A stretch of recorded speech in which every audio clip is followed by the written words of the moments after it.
ጤና ይስጥልን እንደምናምሽታችኋል ውድ ተመልካቾቻችን ከአባይ ቴሌቪዥን የሚተላለፍላችሁ የሐሙስ ሐምሌ 9 ቀን 2018 አውደ ዜናችን ተጀምሯል። በምሽቱ የዜና ወጃችን በርካታ ዘገባዎችን ወደ እናንተ እናደርሳለን። ዜናውን እየመራው ራቢያ ከድር ከእናንተ ጋር ቆይታ አደርጋለሁ። አብራችሁን ቆዩ። በመጀመሪያ ክፍለ ጊዜ የመረጃ ጥንቅር ሰዓታችን በሰሜን ኢትዮጵያው ጦርነት ወቅት የህወሓት ታጣቂ ቡድን አዛዦች በሴት ተዋጊዎች ላይ ሲፈጽሙት ነበር የተባለ ከባድ ጾታዊ ጥቃት ይፋ መሆኑን የትግራይ የሰላምና ለውጥ ምክር ቤት የፊታችን ቅዳሜ በአዲስ አበባ መስቀል አደባባይ የጠራው ሰልፍ አስመልክቶ መግለጫ መስጠቱን እንዲሁም ዓለም አቀፉ የግልግል ዳኝነት ማዕከል በአማራ ክልል ባህር ዳር ከተማ ለማቋቋም እየተሰራ መሆኑ መገለጹን የተመለከቱ መረጃዎችን ይዘናል። አብራችሁን ቆዩ። በሰሜን ኢትዮጵያው ጦርነት ወቅት የህወሓት ታጣቂ ቡድን አዛዦች በሴት ተዋጊዎች ላይ ሲፈጽሙት ነበር የተባለ ከባድ ጾታዊ ጥቃት ይፋ ሆነ። የህወሓት ቡድን የመከላከያ ሰራዊቱን ሰሜን እዝ ክፍል ማጥቃቱን ተከትሎ በተጀመረው የሰሜን ኢትዮጵያው ጦርነት የህወሓት ታጣቂ ቡድን ወታደራዊ አዛዦች ወደ ቡድኑ መልምለው ባስገቧቸው ሴት ተዋጊዎች ላይ ሲፈጽሙት የነበረው ከባድ ጾታዊ ጥቃትን የሚያሳይ ሪፖርት ይፋ ተደርጓል። ከጥቅምት 24 ቀን 2013 እስከ ጥቅምት 2018 በነበረው በዚህ የሰሜን ኢትዮጵያው ጦርነት በርካታ ሴቶች በህወሓት ታጣቂ ቡድን አዛዦች ለጾታዊ ጥቃት መዳረጋቸውን ዘኒው ሁማኒቴሪያን ሪፖርት ይፋ አድርጓል። ዘኒው ሁማኒቴሪያን ያነጋገራቸው ከ20 በላይ የሆኑ የጦርነቱ ተሳታፊ ወጣቶች እንደገለጹት በርካታ ሴቶች በውስጥ አዛዦች ለጾታዊ ብዝበዛ፣ ለአስገዳጅ ግንኙነትና ለጥቃት ተጋልጠዋል ብለዋል። የአዛዦቹን የጾታ ጥያቄዎችን የማይቀበሉ ሴቶችም ወደ አደገኛ ግንባር በመላክ የእድገት እድል በመከልከልና የሕክምና እርዳታ በማቋረጥ ከፍተኛ ወታደራዊና ሞራላዊ ቅጣት ይደርስባቸው እንደነበር ተገልጿል። ይህንን በደል ለመከላከል በወቅቱ የጾታ ጉዳዮች አገናኝ ቡድን ቢቋቋምም በደሉን ሪፖርት ያደረጉ ሴቶች ግን ከእስር ቤት ጭምር የግድያና የደህንነት ማስፈራሪያ ሲደረግባቸው እንደነበርም ተመላክቷል። ሪፖርቱ የደረሰው የህወሓት ቡድን ከፍተኛ ወታደራዊ አመራርም ይህ አስከፊ በደል አንድነትን ያናጋል በሚል ሆን ብሎ ችላ በማለትና ለመሸፈን መሞከሩን የጦርነቱ ተሳታፊዎችና የቀድሞ የህወሓት ቡድን አመራሮች ማመናቸውን ሪፖርቱ አመላክቷል። የዓለም አቀፍ የግልግል ዳኝነት ማዕከል በአማራ ክልል ባህር ዳር ከተማ ለማቋቋም እየተሰራ መሆኑ ተገለጸ። የአማራ ክልል ጠቅላይ ፍርድ ቤት የፍርድ ቤቶችን የ2018 በጀት ዓመትና የባለፉት 3 ዓመታት የትራንስፎርሜሽን እቅድ አፈጻጸም እየገመገመ መሆኑን አስታውቋል። በግምገማው መድረኩ መልእክት ያስተላለፉት የአማራ ክልል ጠቅላይ ፍርድ ቤት ፕሬዝዳንት አለማንተ አግደው የዳኝነትና የፍትህ ስርዓት ግንባታ ለሀገር እድገት የላቀ ድርሻ አላቸው ብለዋል። የአማራ ክልል ጠቅላይ ፍርድ ቤት በህገ መንግስትና በሌሎች ዝርዝሮች ህጎች የተሰጠውን ኃላፊነት በአግባቡ ለመወጣት ትኩረት ሰጥቶ እየሰራ ነው ብለዋል። በዘርፉ የልህቀት ማዕከል እንዲሆን የሚያስችል የህግና ፍትህ ኢንስቲትዩት እንደገና በማደራጀት ወደ ስራ እንዲገባ መደረጉንም ጠቁመዋል። በክልሉ የባህል ፍርድ ቤቶች ተቋቁመው ስራ እንዲጀምሩ መደረጉን ያብራሩት አለማንተ ዓለም አቀፍ የግልግል ዳኝነት ማዕከል በባህር ዳር ከተማ ለማቋቋም የሚያስችሉ ሰፊ የዝግጅት ስራዎች መሰራታቸውንም ተናግረዋል። እንዲሁም በከፍተኛ ፍርድ ቤት ደረጃ የተገልጋዮች እርካታ ወደ 77 በመቶ ከፍ ማለቱ የተገለጸ ሲሆን በከፍተኛ ፍርድ ቤት ደረጃ ከቀረቡ መዝገቦች 85 በመቶ የሚሆኑት ውሳኔ የተሰጠባቸው ናቸው ብለዋል። የደቡብ ወሎ ዞን ከፍተኛ ፍርድ ቤት ፕሬዝዳንት ትዕግስት ዳኛቸው በበኩላቸው በ255 ቀበሌዎች ላይ በተቋቋሙ የባህላዊ ፍርድ ቤቶች ከ11 ሚሊዮን ብር በላይ ግምት ያላቸው ጉዳዮች ያለ ተጨማሪ ወጪ መፈታት መቻሉንም ተናግረዋል። የአማራ ክልል ጠቅላይ ፍርድ ቤት ስትራቴጂክ ጉዳዮች ዳይሬክተር ፍሬው ታደሰ እንዳሉት በበጀት ዓመቱ በክልሉ ከቀረቡ መዛግብት ውስጥ ከ94 በመቶ በላይ የሚሆኑት እልባት አግኝተዋል ብለዋል። ከ1200 በላይ ቀበሌዎች ላይ የባህላዊ ፍርድ ቤቶች እንዲቋቋሙ በማድረግ ወደ ስራ እንዲገቡ መደረጉንም አብራርተዋል። የትግራይ የሰላምና ለውጥ ምክር ቤት የፊታችን ቅዳሜ በአዲስ አበባ መስቀል አደባባይ የጠራው ሰልፍን አስመልክቶ መግለጫ ሰጠ። በትግራይ ክልል ያለውን አፈናና ጭቆና ይቁም በሚል የፊታችን ቅዳሜ ሐምሌ 11 ቀን 2018 በአዲስ አበባ መስቀል አደባባይ ሰላማዊ ሰልፍ ሊደረግ መሆኑን የትግራይ የሰላምና የለውጥ ምክር ቤት ዛሬ በሰጠው መግለጫ ላይ አስታውቋል። በአሁኑ ወቅት በትግራይ ክልል የሚገኙ ዜጎች ሕይወት ምስቅልቅል ውስጥ የገባ መሆኑን የገለጸው ምክር ቤቱ ክልሉ ለከፍተኛ የኢኮኖሚ ድቀት ለተለያዩ ማህበራዊና ስነ ልቦናዊ ጉዳቶች መዳረጉንም ተመላክቷል። ይህ አልበቃ ብሎት በአሁኑ ወቅት ክልሉ ለሌላ ጦርነት ዝግጅት ላይ እንደሚገኝና ወጣቶችም ለአስገዳጅ ጦርነት እየታፈሱ በመሆናቸው ስጋት መፍጠሩን አዘጋጆቹ አመላክተዋል። የምክር ቤቱ የሚዲያና ሕዝብ ግንኙነት ክፍል አባልና የስምረት ፓርቲ የሚዲያና ኮሙኒኬሽን ኃላፊ አቶ ብርሃነ ገብረየሱስ በሰጡት ጋዜጣዊ መግለጫ ህዝባዊ ሰላማዊ ሰልፍ በትግራይ ክልል ያለውን ቀውስ ለዓለም አቀፍ ማህበረሰቡ እንዲሁም ለፌዴራል መንግስት የማሳወቅና የትግራይ ህዝብም ካለበት ስቃይ እንዲወጣ የሚጠየቅበት ነው ሲሉም ገልጸዋል። ሰላማዊ ሰልፉ በዋናነት ጦርነት ይብቃ፣ የፕሪቶሪያው ስምምነት ይተግበርና የትግራይ ወጣቶች አፈሳ ይቁም የሚለውን ለዓለም ህዝብ ለማሰማት የሚደረግ እንደሆነም አስታውቀዋል። የትግራይ ክልል ከዚህ ቀደም ካስተናገደው ጦርነት በኋላ ከፌዴራል መንግስት ጋር በፕሪቶሪያ ከስምምነት ላይ ቢደረስም የፕሪቶሪያው ስምምነት እንዳይተገበር የሚፈልጉ አካላት ግን አሁንም የትግራይን ህዝብ ወደ ዳግም ጦርነትና ስቃይ እየከተቱ እንደሚገኙም አስረድተዋል። አሁን ላይ በትግራይ የዓለምን እንዲሁም የሀገርን ህግ በማያከብር መልኩ የትግራይ ወጣቶች እየታፈሱ እንዲሁም እየተሸጡ ይገኛሉ ያሉት አቶ ብርሃኔ ሰላማዊ ሰልፉም ይህንን ህገወጥ ድርጊት እንዲቆም የሚጠይቅ ነው ብለዋል። ሰላማዊ ሰልፉ ሐምሌ 11 ቀን ከጠዋቱ 12 ሰዓት ጀምሮ በመስቀል አደባባይ የሚካሄድ ሲሆን በሰላማዊ ሰልፉ ላይ በአዲስ አበባ የሚኖሩ የትግራይ ተወላጆችና ሰላም ወዳድ የሆኑ ኢትዮጵያን በሙሉ እንዲሳተፉም ጥሪ ቀርቧል። የተወደዳችሁ ተመልካቾቻችን እየተከታተላችሁ ያላችሁት ከአባይ ቴሌቪዥን የአውደ ዜና የመረጃ ሰዓታችን አሁንም ቀጥሏል። ወደ ሁለተኛ ዙር የመረጃ ጥንቅራችን ስናልፍ ደግሞ ለቀጣይ 3 ቀናት የሚቆየው የኢትዮጵያ የህብረተሰብ ጤና ኢንስቲትዩት የ100ኛ ዓመት የምስረታ በዓል በዛሬው ዕለት መከበር መጀመሩን ትናንት በመቀሌ ጉብኝት ያደረጉት አምባሳደር ኤርቪን ማሲንጋ በሰላምና መረጋጋት ዙሪያ ለመምከር ዛሬ ማለዳ ጎንደር ከተማ መግባታቸውን ጨምሮ ሌሎች ዘገባዎችን ዘነበ ህሉፍ እንደሚከተለው ያቀርባቸዋል። ትናንት በመቀሌ ጉብኝት ያደረጉት አምባሳደር ኤርቪን ማሲንጋ በሰላምና መረጋጋት ዙሪያ ለመምከር ዛሬ ማለዳ ጎንደር ከተማ ገቡ። በአዲስ አበባ የአሜሪካ ኤምባሲ አምባሳደር ኤርቪን ማሲንጋ ትናንት ሐምሌ 8 2018 በትግራይ ክልል መቀመጫ መቀሌ ጉብኝት ማድረጋቸውና ከፖለቲካና የሲቪል ማህበረሰብ አካላት ጋር መወያየታቸውን ኤምባሲያቸው ማስታወቁን መዘገባችን ይታወቃል። ይህን የአምባሳደሩን ጉብኝት አስመልክቶ የጠቅላይ ሚኒስትሩ የምስራቅ አፍሪካ ጉዳዮች አማካሪ አቶ ጌታቸው ረዳ ምስጋና አቅርበዋል። ሆኖም አቶ ጌታቸው በማህበራዊ ትስስር ገጻቸው ባሰፈሩት ጽሑፍ አምባሳደሩ ከጀነራል ታደሰ ወረደ ጋር በአካል እንዳይገናኙ መከልከላቸውን በማንሳት ድርጊቱን አውግዘዋል። አቶ ጌታቸው አምባሳደሩ በክልሉ ሰላማዊ ተሳትፎ እንዲሰፍንና ሰዎችን ወደ ምክንያታዊነት ለመመለስ እያደረጉ ነው ያሉትን ጥረት አድንቀዋል። አምባሳደሩ በትግራይ ከሚገኙ የተለያዩ የፖለቲካ ኃይሎች፣ የሲቪል ማህበራት ቡድኖችና የህብረተሰብ መሪዎች ጋር ያደረጉት ውይይትም የሚደነቅ መሆኑን ገልጸዋል። አቶ ጌታቸው የህወሓት ቡድን መላውን የትግራይ ህዝብ ታጋሽ በማድረግ ከፌዴራል መንግስትና ከዓለም አቀፉ ማህበረሰብ ጥቅማጥቅሞችን ለመጭመቅ እያደረገ ያለው አደገኛ የጠርዝ ጨዋታ ምንም አይነት ፍሬ ሊያፈራ አይችልም ሲሉ አስገንዝበዋል። እንዲህ አይነቱን ቡድን ማቆላመጥና ማባበል ዋጋ የለውም ነው ያሉት። አምባሳደሩ ከጀነራል ታደሰ ወረደ ጋር በአካል ተገናኝተው እንዳይወያዩ መከልከላቸውን ይፋ ያደረጉት አቶ ጌታቸው ይህ አይነቱ ገዳ እያንዳንዱን ዲፕሎማሲያዊ እንቅስቃሴ ወደ እገታ ድርድር የሚቀይር የሴረኛ ቡድን የተለመደ መገለጫ ነው ሲሉ ወቅሰዋል። ድርጊቱም ፈጽሞ የሚጠበቅ እንጂ የማይገርም መሆኑን ጠቁመዋል።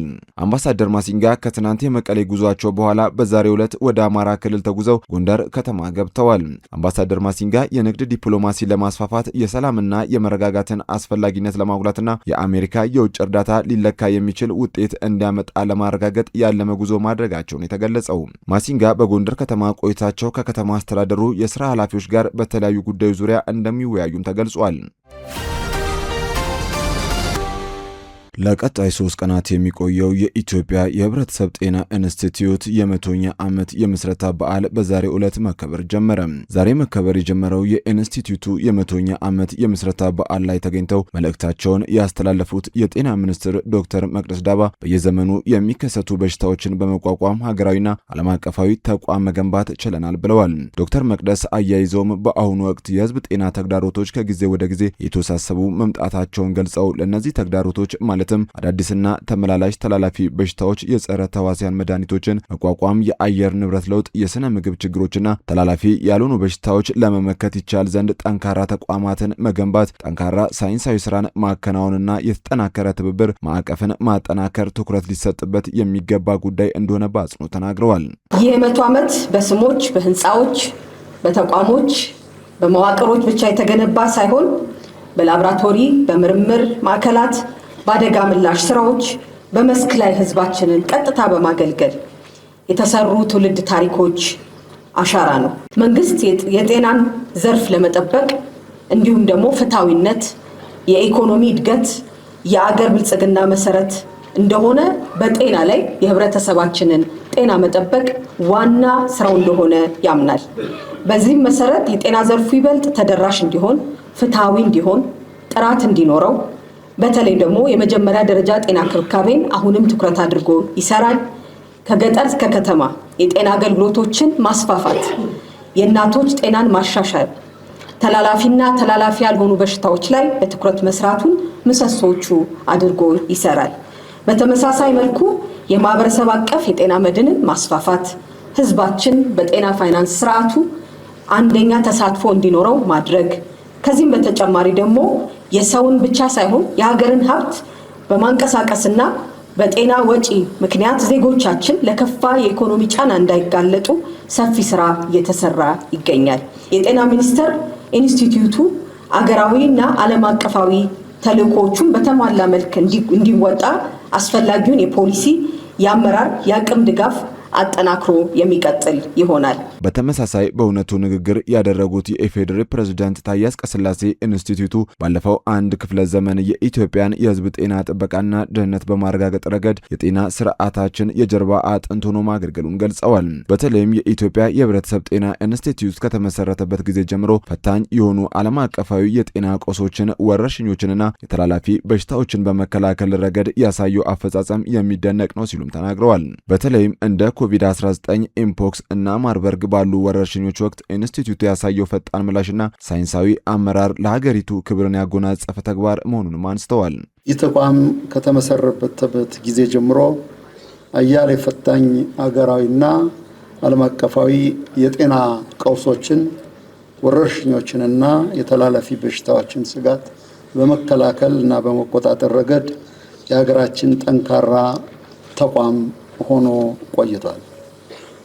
ኢንስቲትዩቱ በተለያዩ ጊዜ በሀገራችን የተከሰቱ እንደ ኮቪድ-19፣ ኤምፖክስ፣ ማርበርግ በሽታና ሌሎች ወረርሽኞችን ከሚመለከታቸው አካላት ጋር በቅርበት በመስራትና በመመከት ረገድ ያሳየው ፈጣን ምላሽና ሳይንሳዊ አመራር ምንጊዜም የሚደነቅና ከበሬታን ያስገኛል።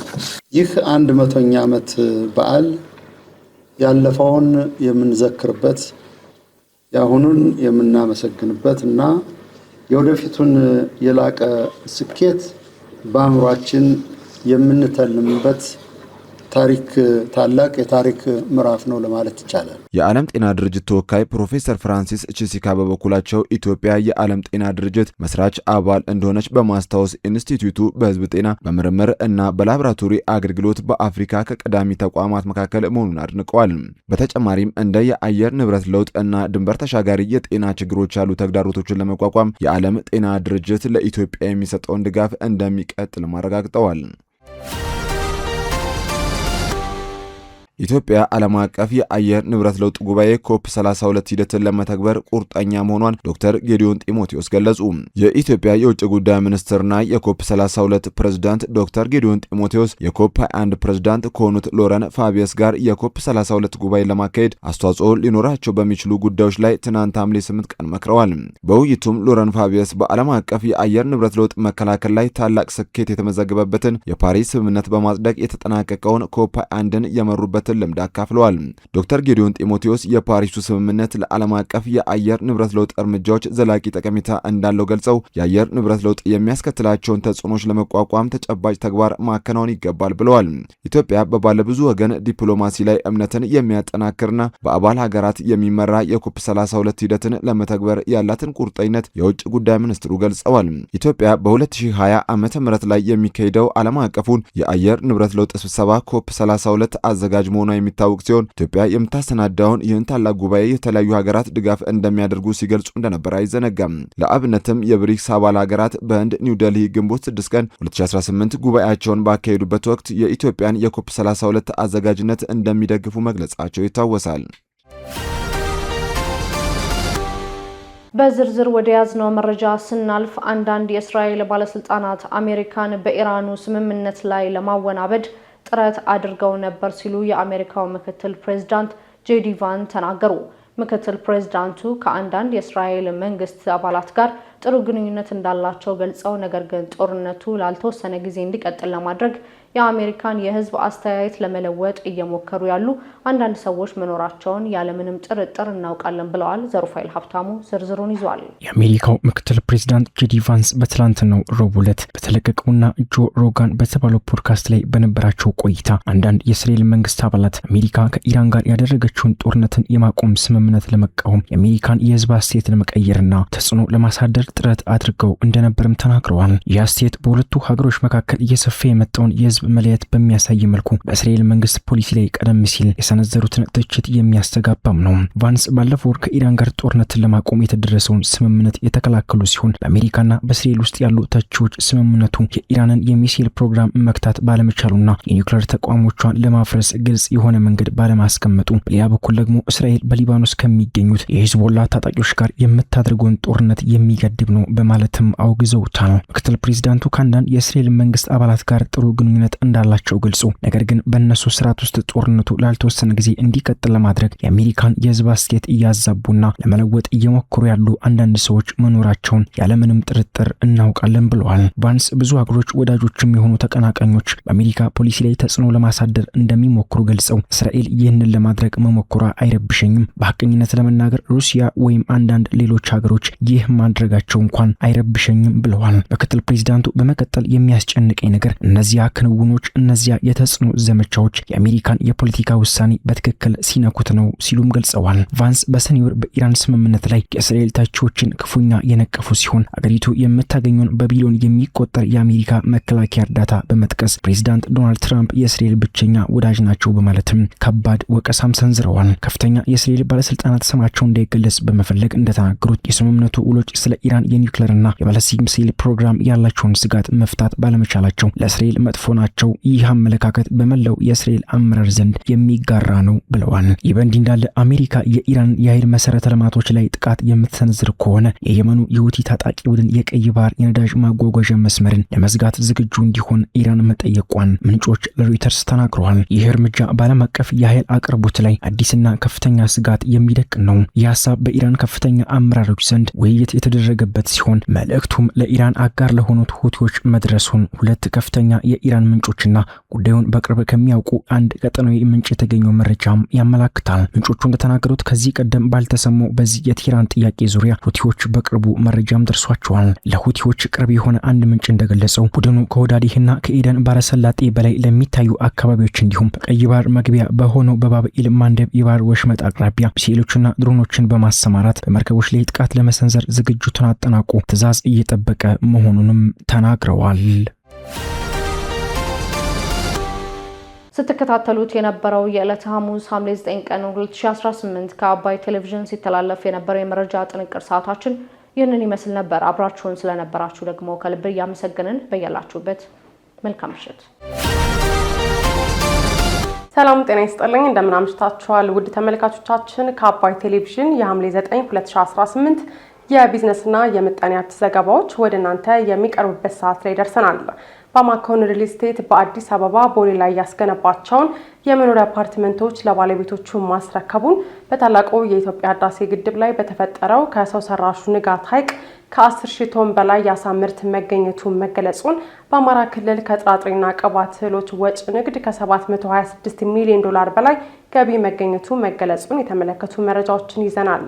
አባይ ቢዝነስን እየመራው ሀና ፍሳ ከእናንተ ጋር ቆይታ አድርጋለሁ። አብራችሁን ቆዩ። ባማኮን ሪል ስቴት በአዲስ አበባ ቦሌ ላይ ያስገነባቸውን የመኖሪያ አፓርትመንቶች ለባለቤቶቹ አስረከበ። ከ20 ዓመታት በላይ በስራ ላይ እንደቆየ የገለጸውና የባማኮን ግሩፕ አካል የሆነው ባማኮን ሪል ስቴት በአዲስ አበባ ቦሌ ላይ ያስገነባቸውን የመኖሪያ አፓርትመንቶች በዛሬው ዕለት ለባለቤቶቹ አስረክቧል። ሪል ስቴቱ በቦሌ ያስገነባቸው የመኖሪያ አፓርትመንቶች ዘመናዊነትንና ሰላማዊ ህይወትን አጣምረው የያዙ ናቸው ያለ ሲሆን በአንድ ወለል ላይ 2 ቤቶችን ብቻ ይዘው የተገነ እየተገነቡ መሆናቸውን አስታውቋል። አፓርትመንቶቹ ከቦሌ ዓለም አቀፍ አውሮፕላን ማረፊያ በቅርብ ርቀት ላይ መገኘታቸው ለዓለም አቀፍ ተጓዦች ተመራጭ ያደርጋቸዋል ተብሏል። እንዲሁም አፓርትመንቶቹ ምቹ አካባቢዎች በመሆናቸው ለመላው ቤተሰብም ተመራጭ ያደርጋቸዋል ሲል ሪል ስቴቱ ገልጿል። እንደ ባማኮ ሪል ስቴት የስራ ኃላፊዎቹ ገለጻ ቤቶቹ በተመጣጣኝ ዋጋ ከመቅረባቸው በተጨማሪ ሙሉ በሙሉ የተጠናቀቁ በመሆናቸው የእነዚህ ቤቶች ባለቤቶች ቢያሻቸው በቅንጡ ቤታቸው መኖር አሊያም አከራይተው ተጠቃሚ መሆን ይችላሉ ብለዋል። ባማኮን ሪል ስቴት ከዲዛይን ጀምሮ የማጠናቀቂያ ስራዎችና ግንባታውን በራሱ እህት ኩባንያዎች መስራቱንም አስታውቋል። ማለትም ባማኮን ሪል ስቴት፣ አንከር ፋውንዴሽን ስፔሻሊስት፣ ባማኮን ኢንጂነሪንግ፣ አልፋ ፖስት ቴኒሽንግ፣ ባማ ሚክስ ኮንክሪት፣ ታወር ኢንጂነሪንግ፣ አልቲሜት ኬሚካልስ እና ፊት ሃውስ ኮንስትራክሽን በጥምረት መስራታቸውን ገልጸዋል። ኩባንያው በአሁኑ ወቅት በአዲስ አበባ በካዛንቺስ፣ ባምቢስ፣ አትላስ፣ ፍሬንድሽፕ ፓርክ፣ ቦሌ ኤርፖርት ቪው፣ ሜክሲኮና ቡልቡላ ሳይቶች ላይ የመኖሪያና የንግድ ቤቶችን እየገነባ እንደሚገኝ አስታውቋል። ባማኮን ሪል ስቴት በኢትዮጵያ ፈጣን እድገት እያሳየ የመጣውን የቤት ፍላጎት ለመቅረፍ በመንግስትና በግል ዘርፍ የሚደረገውን ጥረት ለማገዝ እየሰራው ነው ብሏል። በታላቁ የኢትዮጵያ ህዳሴ ግድብ ላይ በተፈጠረው ከሰው ሰራሹ ንጋት ሐይቅ ከ10,000 ቶን በላይ የአሳ ምርት መገኘቱ ተገለጸ። በታላቁ ህዳሴ ግድብ በተፈጠረው የንጋት ሐይቅ ከ10,700 ቶን በላይ የአሳ ምርት በ2018 በጀት ዓመት መገኘቱን የቤንሻንጉል ጉሙዝ ግብርና ቢሮ አስታውቋል። የክልሉ ግብርና ቢሮ የእንስሳትና የአሳ ሀብት ልማት ዘርፍ ምክትል ኃላፊ ዶክተር ብርሃኑ ኢትቻ በንጋት ሐይቅ አሳ ማስገር ስራ 46 ማህበራት ተደራጅተው እየሰሩ መሆኑን ገልጸዋል። በዚህም በተጠናቀቀው በጀት ዓመት ከንጋት ሐይቅ ብቻ 10,799 ቶን አሳ ማምረት መቻሉን ጠቅሰው በክልሉ የአሳ ምርት እድገት ማሳየቱን ተናግረዋል። የተገኘው ምርት ከ2017 በጀት ዓመት ጋር ሲነጻጸር በጥፍ መጨመሩን ገልጸው በቀጣይ ተጨማሪ ማህበራት ወደ ስራ የሚገቡ መሆኑን ኃላፊው ጠቁመዋል። በክልሉ ከንጋት ሐይቅ በተጨማሪ ከዳቡስ፣ ዲደሳና በለስ ወንዞች የአሳ ምርት በብዛትና በጥራት መመረቱን አንስተው በተያዘው በጀት ዓመትም ተጠናክሮ ይቀጥላል ብለዋል። ከክልሉ የአሳ ምርት ወደ አዲስ አበባና ሌሎች ከተሞች ለገበያ በማቅረብ ሁነኛ የገቢ ምንጭ የሆነ መምጣቱን ዶክተር ብርሃኑ ገልጸው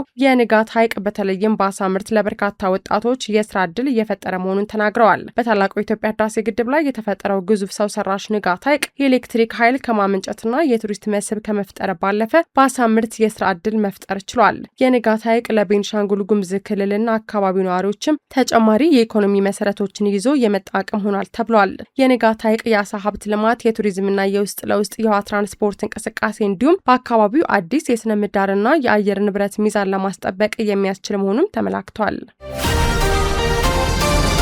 በአማራ ክልል ከጥራጥሬና ቅባት እህሎች ወጪ ንግድ ከ726 ሚሊዮን ዶላር በላይ ገቢ መገኘቱ ተገለጸ። በአማራ ክልል በ2018 በጀት ዓመት ከጥራጥሬና ቅባት እህሎች እንዲሁም ከቡና ወጪ ንግድ 726.7 ሚሊዮን ዶላር ገቢ መገኘቱን የክልሉ ንግድና ገበያ ልማት ቢሮ አስታውቋል። የቢሮው የሰብልና የኢንዱስትሪ ግብዓቶች ዳይሬክተር አቶ ልንገረው ሀበሻ በተጠናቀቀው በጀት ዓመት ከተለያዩ ምርቶች የተሻለ የውጭ ምንዛሬ ለማግኘት በትኩረት ተሰርተዋል ብለዋል። በዚህም ከጥራጥሬ እህሎች ማሾ፣ አኩሪ አተርና ቦሎቄ እንዲሁም ከቅባት እህሎች ሰሊጥ፣ ኑግና ቡናን ጨምሮ ከ5.4 ሚሊዮን ኩንታል በላይ ምርት ለውጭ ገበያ መቅረቡን ተናግረዋል። ምርቶቹ በተገቢው መንገድና በወቅቱ ወደ ኢትዮጵያ ምርት ገበያ መግባታቸውንና ወደ ውጭ ተልከው የውጭ ምንዛሬ ማምጣታቸውን አቶ ልንገር መግለጻቸውን ፋና ዘግቧል። በዚህም በበጀት ዓመቱ ከጥራጥሬና ቅባት እህሎች እንዲሁም ከቡና ወጪ ንግድ 726.7 ሚሊዮን ዶላር ገቢ መገኘቱን መናገራቸውን ዘገባው አክሏል። የዕለቱ የቢዝነስና የምጣኔ ሀብት ዘገባዎች የተከታተላችሁትን ይመስሉ ነበር። አብራችሁን ስለቆያችሁ ከልብ እያመሰገን በያላችሁበት መልካም ምሽት